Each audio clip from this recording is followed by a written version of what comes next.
If you're visiting Washington, D.C. and feel like you don't know anything about our metro system, don't worry, I'm going to help you figure it out.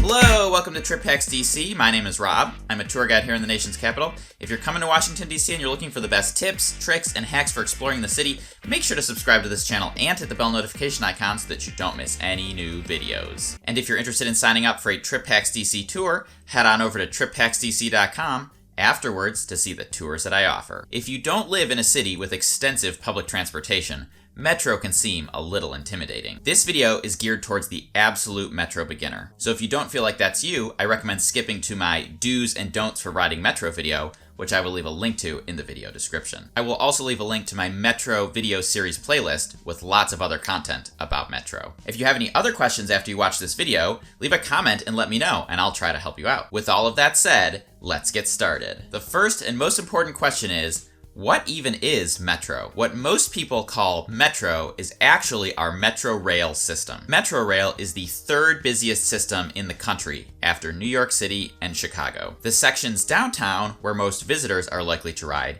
is an underground subway. But outside of downtown, there are also some above ground sections as well. So now you know what it is. The next question is, how do you know where to get on and where to get off? Typically when a business gives you Metro directions to their location, they will tell you to ride to a certain station and then give walking directions from there. For example, if you want to visit the White House, the Metro directions would say to ride the orange, blue, or silver lines to the McPherson Square station and then walk 2 blocks to the south. For navigating the Metro, the system map is your best friend. I will leave a link to a Metro map JPEG down in the video description. You should immediately go and download that JPEG to your phone. That way you will have access to the map whether you're online or not. For beginners, I also recommend using the app called Citymapper. When you plug in your destination, it will find where you are and then give you step-by-step, turn-by-turn directions to get there. So for Metro, it will tell you how to walk to the closest Metro station, which lines to ride, whether to transfer if necessary, and then how to walk from the destination station to your final destination. Okay, so you've managed to find your way to your first Metro station.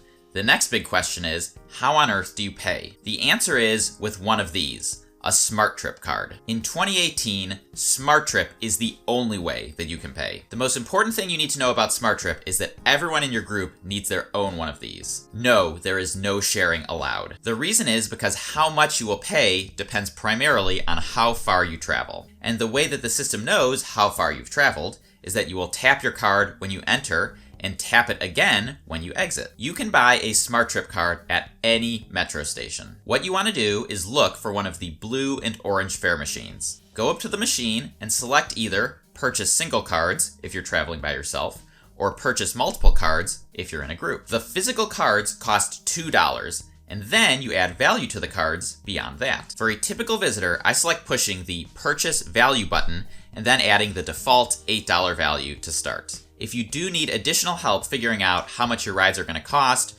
or how much you should add to your card to start, I have a video on that exact topic, so make sure to check out the video description afterwards to watch that. Okay, so now you've found your way to a Metro station, bought a SmartTrip, loaded it with value, now what? You're going to walk up to the fare gate, find the target on the right side, tap your SmartTrip card against it, and the turnstiles will open and you can go on through. On Metro, it's important to remember that you tap, not swipe. This is a rookie mistake that I see all of the time. People walk up to the turnstiles and start waving their card over the target like this, and then get frustrated when it doesn't work. All you need to do is physically touch that card right on the target. And when you get to your destination station, you'll do the exact same thing, tapping out on the turnstile the same way. And congratulations, you've just completed your first trip on the Metro. And again, for even more Metro tips and hacks, make sure to check out my Metro series playlist down in the video description. And that's it. Thank you for watching this video. If you found it helpful, you can subscribe to this channel by clicking on the Trip Hacks DC logo, which is popping up right now. And if you're interested in signing up for a Trip Hacks DC tour, you can click on the Capitol Dome on the left side of my head. That'll send you right over to triphacksdc.com, where you can see all of the tours that I offer. Enjoy your trip!